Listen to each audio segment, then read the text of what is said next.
5 chord progressions which are very, very common. And if you know them, you'll be able to play hundreds of thousands of popular songs. I'm referring to rock songs, blues songs, and pop songs, and popular songs. Firstly, everything I do today is going to be in the key of C major because of its simplicity. But whatever I say in C major, you can play in any other key. There are 7 major keys. Alphabetical characters, C to B. C major scale, which I'm sure you know, you're at the 8th fret, C, D, E, F, G, A, B, C. The National Numbering System assigns numbers to the notes of the major scale, developed in the late 1950s in Nashville. My channel, by the way, has many short lessons on these topics, how to play a major scale, how to play other scales, etc. But right now, we assign numbers to the C major scale in this instance. 1, 2, 3, 4, 5, 6, 7, 8, 9, 10, 11, 12, 13, 14, 15. I went through two octaves there and I started to go in the 3rd octave, if you're sharp enough to realize that, because I played a C there. That's 1. I played the 8, the 2nd octave, and I played the 15th there. I'm not playing that finger. 3 octaves of the C root note. Take a piano, because I grew up in a home where my late mom was an amateur pianist. Grew up with keyboards in our home. I was always terrified of the black notes, by the way. That's why I love it when I found out about C major scale. It represents all the white notes on a keyboard, or piano, an organ, or a keyboard. We're going to ignore the black notes, the 5 black notes per octave. On a piano, there are 49 white keys, ivories as I call them, because they represent the letters A, B, C, D, E, F, G. But in a C major scale, you start on the note C, D, E. In D major, you start D, E, F. No, F sharp. But we're not going to go there because we're going to talk about the C major scale today. So you know that you can call them by numbers in the first octaves, 1 to 7, and in the 2nd octave, 8 to 14, all the white keys. I don't know what you do on a piano, but we'll talk about a guitar. No, we always use those in comparison, because when I play above the 12th fret, we would start saying C, 1, 2, 3. You probably noticed I changed shape there from C, D, E, F, G. Just watch this, C, D, E, F, G, A. I'm playing 3 notes per string versus initially I played only 2 notes, C to D and then E there. That's a major 3rd interval if you don't know. That's a 4th interval, the note below. You're going to need this theory later, and that skip a fret, skip a string, you got a perfect 5th interval. And while we're at it, go back 1 fret, skip a string, and we've got a 6th interval and an octave, skip a string, skip a fret, and you've got C and C, and you're going to need to know that later. Right, so now we know what C major consists of. Quick bit of music theory. I'm going to play cowboy chords. You got a 1, C, D minor. This is important, you must write this down. C major, 1 major, D minor, 2 is minor, 3 is minor, the 3rd chord in the C major scale. The 4th is F major, the 5th is G major, the 6th is A minor, and the 7th is B diminished. So you got 1 major, 2 minor, 3 minor, 4 is major, 5 is major, 6 is minor, and 7 is diminished. I'm not going to go deep into this theory, but they know so that when you're in the room and you, with other musicians who've been to university or music school, and they start talking about 1 being the tonic, 2 being the supertonic, 3 being the mediant, 4 being the subdominant, 5 being the dominant. Yes, I need to look at my notes because I didn't go to music school. 6 being submediant, and 7 being the leading tone. Just write that down for yourself. 1 is major, 2 is minor, 3 is minor, 4 is major, 5 is major, 6 is minor, 7 is diminished. Put it in chords. C major, D minor, E minor, F major, G major, A minor, B diminished.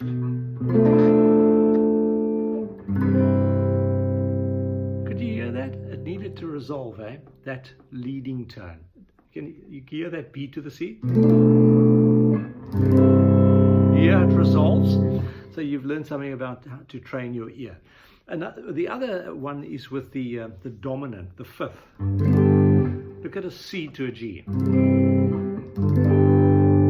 Can you hear it's hanging? So from that dominant,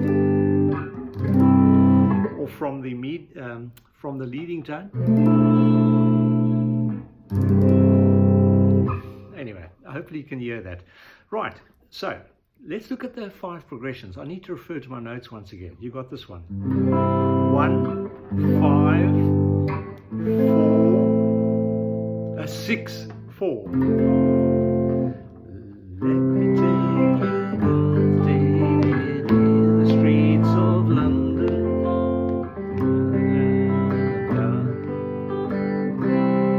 Recognize it?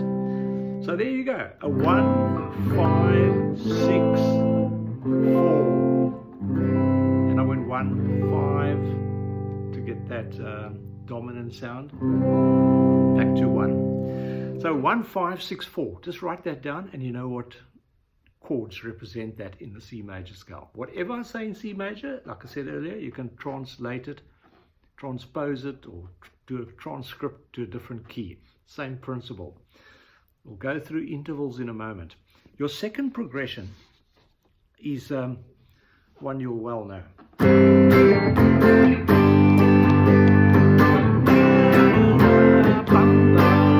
Do you know what it is? It's a 1, 4, 5 progression. Very common in rock and blues and Chuck Berry style music, okay? 1, 4, 5s.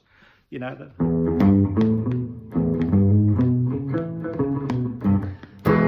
That's in the key of E. Twist and shout, Beatles, 1, 4, 5 progressions. C, F, G in this case. Then we've got a 1, 6, 4, 5 progression. I'll just run through them. Then we've got a, the 4th one is a 6, 4, 1, 5. We started with A minor, 6, 4, 1, 5, and then we got a 1, 4, 6, 5. Use your ear next time one of your popular songs comes up, because I want you to be able to put on a record like we did in the old days onto the vinyl, or put on your YouTube, or put on your transistor radio, or your stereogram, or whatever technology you use. And I would like you to pick up your guitar in standard tuning and play along with the song. And I take a bet you'll be doing it quicker than you ever imagined. Just get these basics under the belt. So I showed you 5 very common chord progressions. It's so much popular, and when I say popular, I mean rock songs as well. Now, I'd like to just go to an unusual progression, and I'm going to use this. Radiohead, the very famous band Radiohead, used a lot of unusual progressions, but one I do know is the song Creep. They played in the chord of G major. I'm calling that my 1. Playing a B major there. You probably know the A shape, but I'm playing in the 4th fret, so it's a B if you're not that advanced. G to a major 3rd, because there's my root and there's my major 3rd interval. You probably know that interval by now. They then play a major third. They play a major fourth, which is the fourth. You know, it's what they call the subdominant. Of course, G to a C is the fourth interval, you see, the note below the root. Then they do something unorthodox. They play a minor fourth. Listen to this. Been there before. My fourth. Still complies with the theory, eh? You got okay, the third happened to be a major third, not a minor third, if you spotted it. They're playing a major third. They're playing a major fourth, which is normal, but then they do this. You've been there before. Look in your eyes. That mystic sound, eh? It's a hook. It got you, didn't it? Yep. Playing the fourth as a minor, as a major and a minor. Yep. So there you've learned something. You're also getting your ear. You could have figured that out from your vinyl record or from YouTube. You could have picked your guitar up and played with it. I'll take a bet you could. You can do this. So you know about the major scale, right? Did I show you both versions? I'll just do it again. 1, 2, 3, 4, 5. Look at where the intervals sit. 1 to 2, simple enough. I'm playing two notes on the E string, then I'm playing 3 notes, C, D, E, F, G. Just look at the fingering if you don't know it. 1, 2, 3, 4, 5. There's a power chord. The C and the perfect fifth. That is a power chord. Just those 2 strings, E and A string, and that's a major. That's a C major, and that's a C5, and then that one there, skip a string, back 1 fret, is a 6th interval. I need you to remember that. And then you've got your major 7th, the B, and then your octave, which is there and there. Skip a fret, down 1 string, and you've got an octave. 1, 2. So you've got 1, 2, 3, 4, 5, 6, 7, 8 in the next octave, 9, 10, 11, 12, 13, 14. Now I'm going into the 3rd octave. Because on a guitar, by the 12th fret, you're starting to go into the 3rd octave. There's a C, there's a C. All C notes. So I've got 3 octaves in C major. And on a 22 fret guitar, there's your C. That's 17, 19, the 20th fret, and then you got your D. So you actually got 5 octaves in C major on a 22 fret guitar. Just pointing it out to you, because you need to know the architecture of this fretboard. Look, I've got over 1,300 videos, so when you see me in this horizontal position, you know I'm giving a lesson. If you see me standing vertically behind a microphone howling like a wolf, then you know I'm having fun. I do a lot of jams. My jams are never meant to be perfect to the original recordings. They more tongue-in-cheek, or just surely releasing my energy of songs that I grew up with, or songs that I love that are contemporary, or the music that's coming out of my soul, because I love creating music. And as you know now, 10 years later, since my comeback at the age of 56. You know, I started at 14 and I got back into it in a serious way. I'd played cumulatively for about 8 years by the age of 56. But at the age of 56, I started, some people say I got possessed by the guitar again. And I've clocked up about 10,000 hours. But it's not all been vertical, sadly. I've learned a huge amount of information on YouTube, contrary to what people say, the critics. I played in bands many times, performing for people, more than 1,000 people, a few hundred people, sometimes just a dozen people, sometimes just a handful of people. they've been equally great. I love performing, and that's why I do my videos. I've got an audience now, and it's thanks to you guys, I'm progressing. Certainly not anywhere near the world's best guitarist. Never going to win a Grammy at my age. I'm going to be 65 in January, but geez, I'm having fun, and that's why I'm sharing my passion with you all. While it is, I'll show you some of my passion. You might have seen some of my other mugs, but this is one. It's a beautiful mug I got for Christmas a few years ago. You know what I've said before, with music, there's no beginning and there's no end. To me, there isn't. Is that backwards or is that forwards? Okay. What you need to do, in my humble view, in the first 2 or 3 years is get as much information between your ears into whatever is there. Jokes aside. That's what they used to tell us when I was 13 years at school. And I took it literally, and I did quite well at school at one stage, believe it or not. But you can do this. Get as much information as you can. The critics of the YouTube way of learning is that it will take you 10 times longer. So who cares? It took me, it took me 8 years to a point where I'm running out of material as such. I've got a file like that in my not my pantry, in my storage cupboard down here in my music room, and I continue to make notes daily, but nothing like the frequency that or the propensity that I had in the earlier years.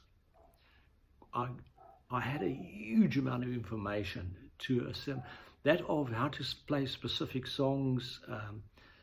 But what intrigued me, in that I have an inquiring mind, was learning about some of the theory. I never, as I said, sorry to repeat myself, but I played in several garage bands, and as I say, some of them went on to perform for over 1,000 people with great success many years ago, in my early 20s.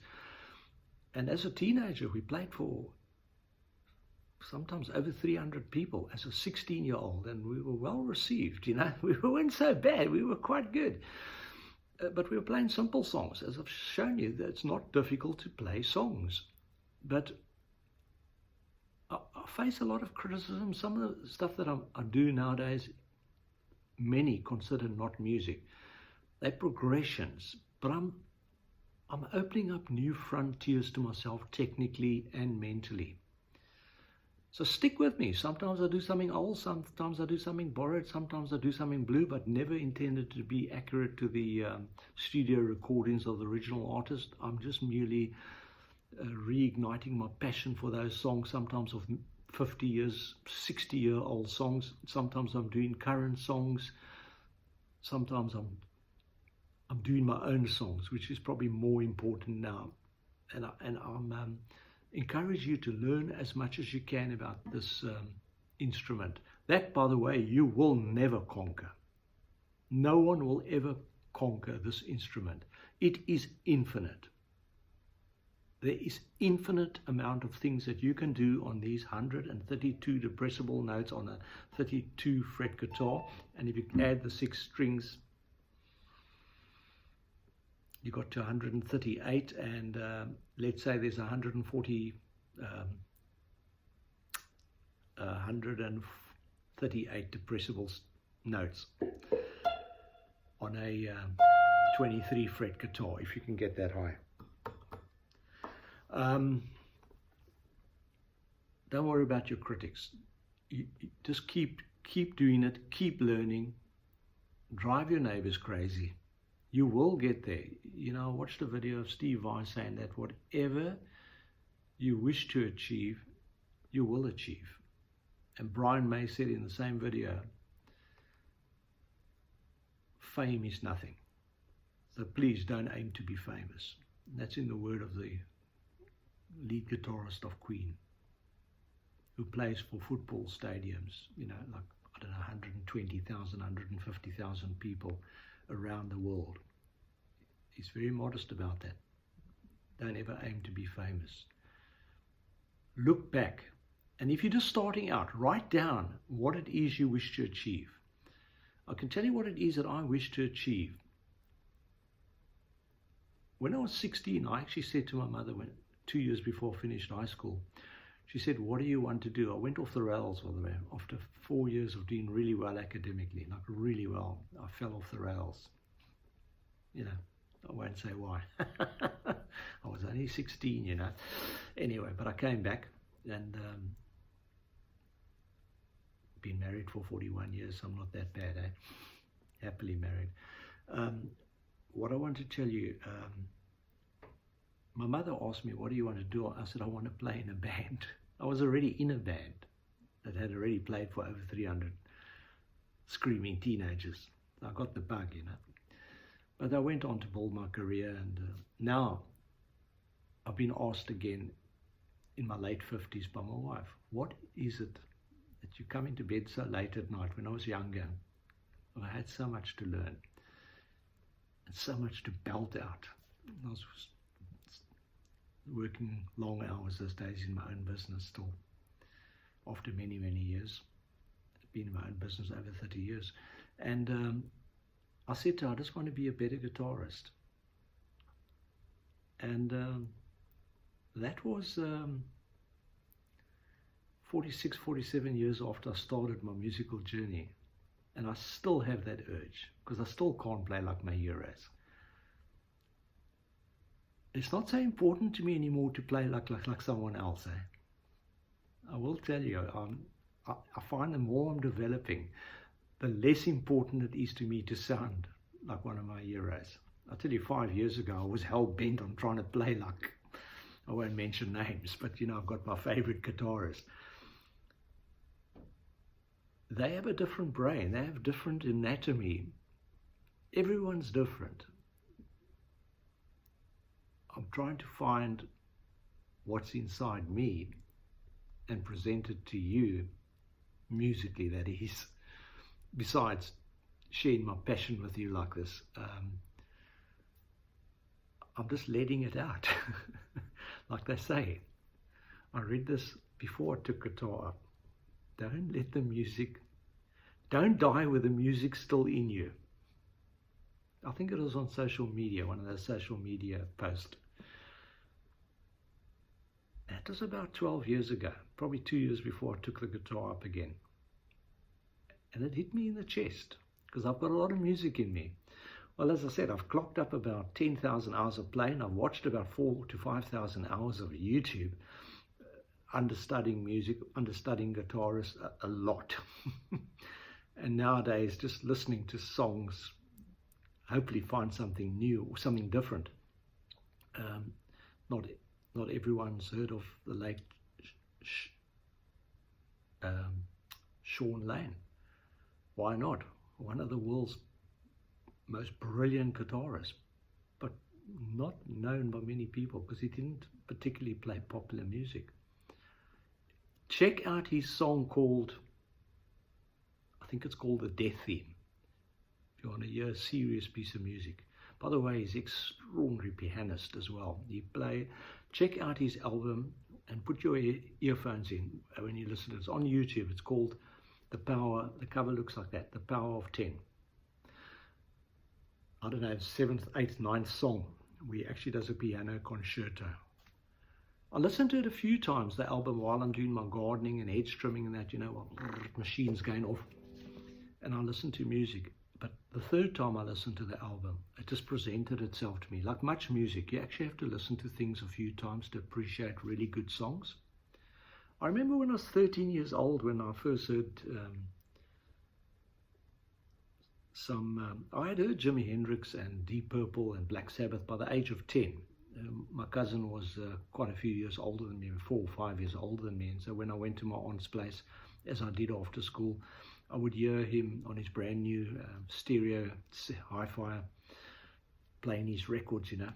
And I never heard sounds like that before. Imagine Jimi Hendrix and he had all these posters. It used to scare me the way the guys looked there. Long hair and full of drugs, as my aunt said. But I only got to appreciate that music later in life, you know.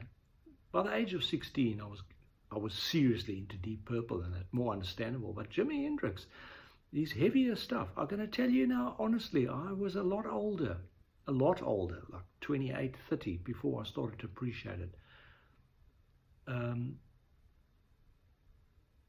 I won't say his music was complex, but he certainly bent the rules, and that's probably where I'm at. You know, he's just, forgive me, Jimmy, but he's an E minor pentatonic player, like all the rock guys in the 60s and 70s. Robert Plant, you know, when he wasn't playing in alternative tunings, his acoustic work is brilliant. But if you really analyze, I was fascinated by Led Zeppelin's work, and still am. But you can make a good jam of a lot of that stuff. Okay, obviously, I can't sing like Robert Plant, but you know, a lot of that guitar work, you can have a hell of a lot of fun jamming it. You know, it's all E minor pentatonic. You know, there's only 5 notes. As if you look at my lessons, I've got over 1,300 of them. You know. When I was younger, and even when I didn't know what I was doing, I could play by ear. Now I realize why I was able to. People used to say, geez, you're sounding just like Jimmy there. You know, we were wild when we were younger. We had parties and that, and can you imagine? But I trained my muscle memory where those 5-note sounds came from. I used to play wide, of course. I used to play from there to there. When I was in my 40s, I saw a guitarist in a little restaurant, and his hand, I said to my wife, his hand didn't move out a 4th fret, which is no cigar there. He was playing A minor pentatonic. So I befriended him and I asked him. He was about my age. And I asked him, what was he doing? And he said, I'm just playing A minor pentatonic. But he was playing Led Zeppelin and other popular heavy rock songs for my wife and I, because we were only a few people in the restaurant, so he was the performing guitarist. And you know, I don't know if I told you, but I was like 58 years old before I learned my first musical scale, because I was playing with a bass guitarist who was an amateur, and he had taken lessons, and he started to talk about minor pentatonic scale, and I didn't know what he was talking about, but I was far superior guitarist. But I hadn't had a clue other than knowing how to tune a guitar by ear. I hadn't got a clue what he was talking about. And I knew how to play chords and everything and solo, and that I'd been doing for about 8 years, you know, in solid. And then I jammed with him every weekend. The objective was to train him. And in the process, I started to go on YouTube to look for, embarrassingly, for some theory, because this guy was embarrassing me when he talked, because I didn't have a clue what he was talking about. And when I saw the theory, I said to my wife, I could hear it, and I said to my wife, and I looked at some songs that he proposed, and I just pick up a guitar and play with them without knowing any theory. But like I said, I was playing what they call the extended minor pentatonic. I was probably moving through all 5 positions, like a madman that I was when I was young, you know. So effectively, I was playing the 5 positions, or notes from the 5 positions of the minor pentatonic scale, without realizing it. But if you look at my videos, I've encouraged you all to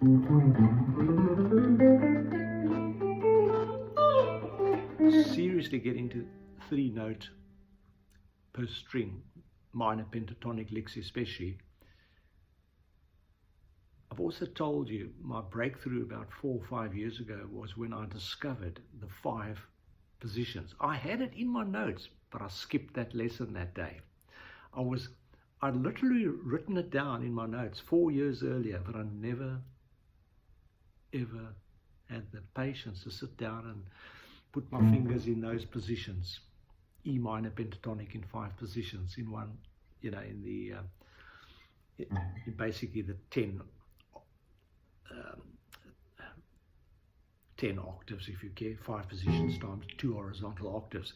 I was too lazy to do that, and I regretted it. When I found out about 4 or 5 years ago, geez, it opened up my universe for me, and very quickly I found I could play thousands, tens of thousands of rock songs I've always loved.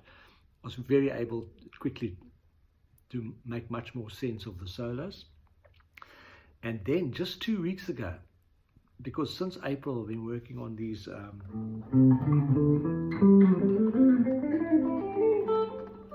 you know, that's A minor pentatonic, 3 notes per string, just in this root position 1. As you know, I'm still working on it. It takes a while, but I don't do it often enough, but I do know where the notes are supposed to be, at least. And then who would think this is... Who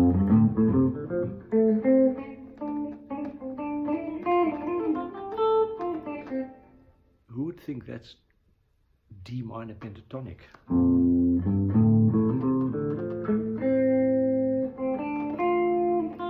But the giveaway is A to C, the minor third interval from A to C, and the D to the F.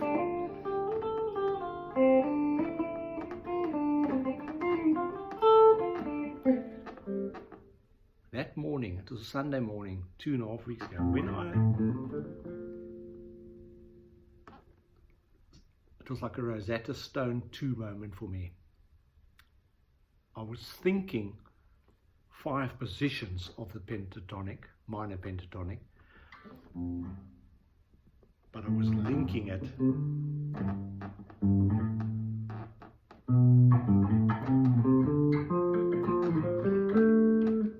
notes per string, effectively thereby linking 3 positions out of 1 position, if that makes sense. My universe has now started to open up. I also like looking at the sequencing ideas of the late Alan Holdsworth, in that I'm playing every minor third interval, but coming off the 4th fret for the E, D and B strings, and off the A, G and E strings, coming off a root of the 5th.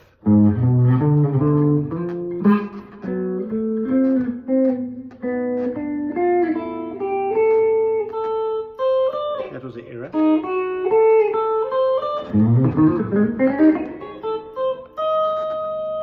I'm sitting in an awkward position here, but maybe, I think you know where I'm getting, where you want to play a bit outside.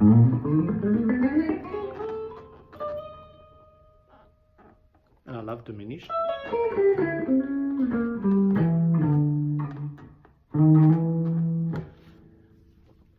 Because I don't like this.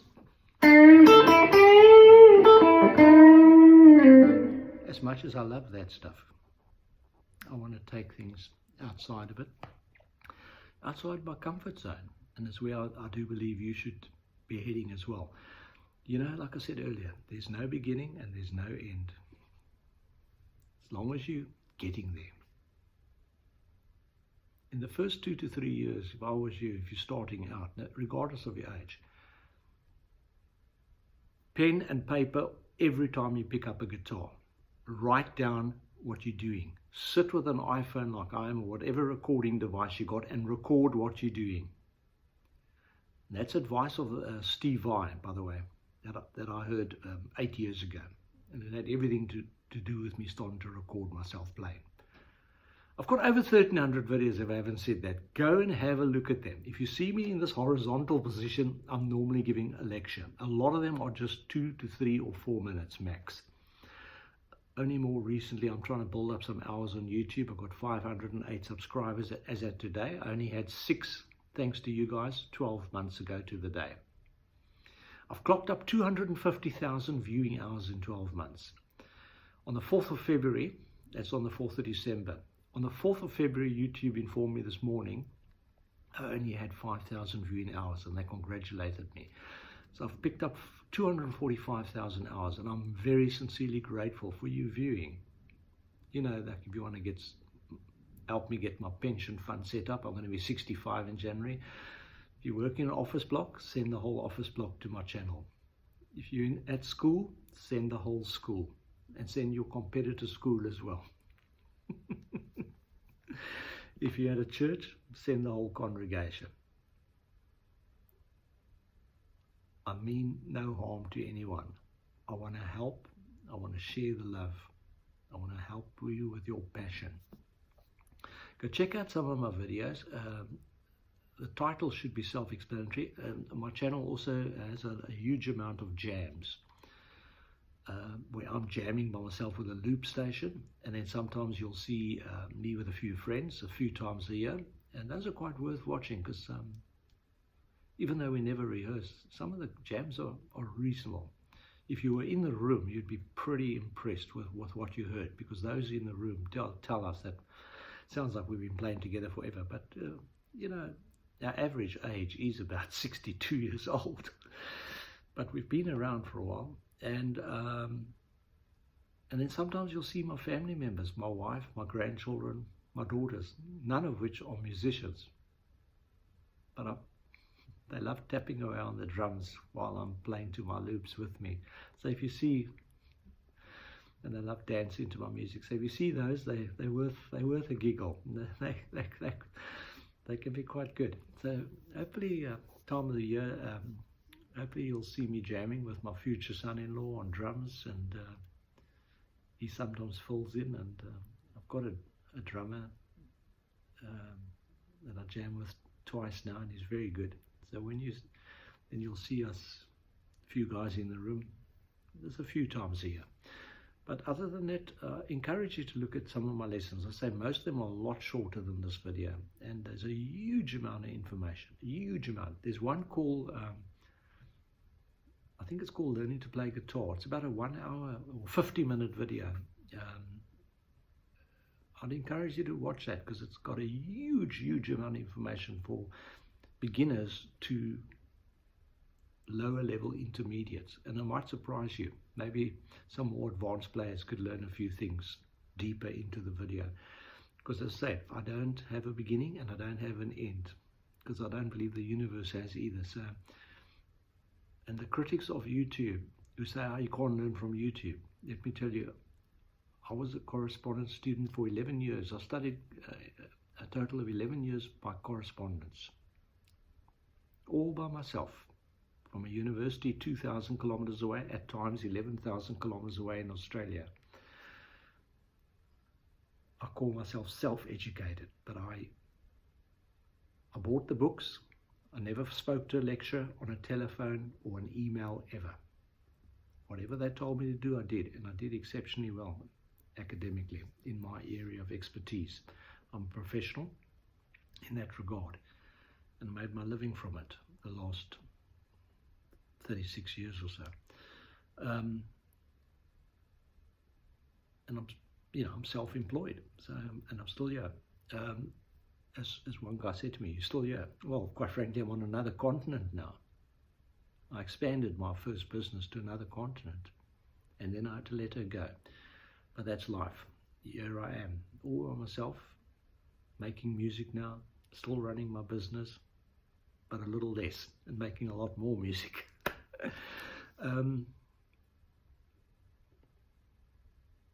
There's no entry level. To get yourself a guitar and make some music, feed your soul. I joked to my elder sister about 10 years ago when I reignited my passion for the guitar. I said to her, I might end up playing a harp at the pearly gates, because I'm enjoying it so much after about a 28-year abstinence of barely playing guitar. But I tell you, you can see the happiness in my face. I wish you well in your musical journey, and I thank you for accompanying me on mine. So I've been talking quite long now, I know that, but many of my videos are more technically focused, with a bit of my ingrown humor, and that comes from my passion for the instrument. Thanks for viewing. We've got 17 seconds till the end of a 40-minute video. Is there anything you'd like to say?